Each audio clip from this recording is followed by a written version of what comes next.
An expedition team is trekking through the state of Florida for 100 days to raise awareness of the need to secure conservation lands. The group recently came through Volusia County, and Joanne Magley has their story in this week's Volusia Here and Now.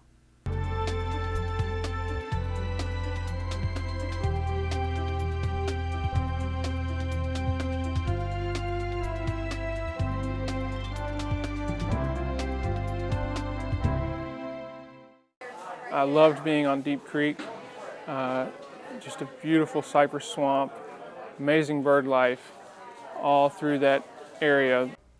Bear biologist Joe Guthrie is part of the Florida Wildlife Corridor expedition, making its way through forests and swamps by foot and by kayak.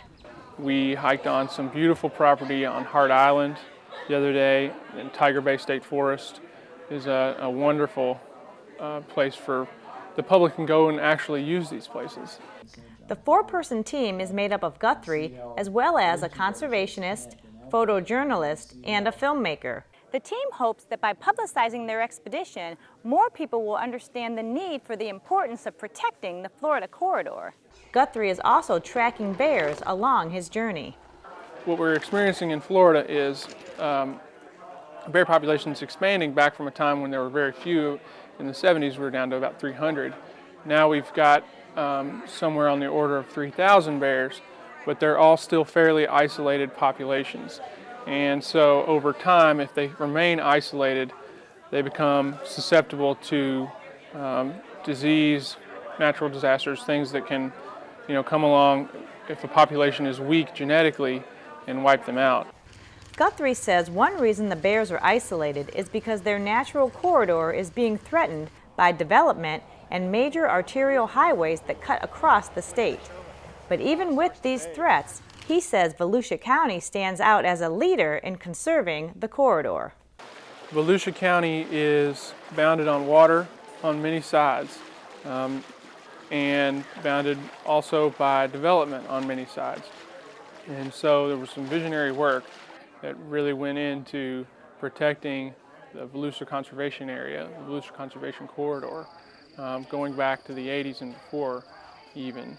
So what stands out, just the really innovative way that the agencies have come together working with the county to keep the land functionally connected. Tom Hochter is the Director of Landscape Conservation Planning for the University of Central Florida, which helped fund the expedition. He says creating underpasses of major roadways is part of the solution.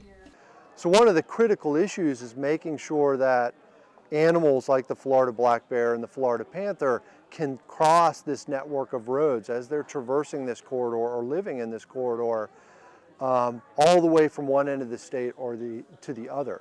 And there have been quite a few wildlife underpasses already built.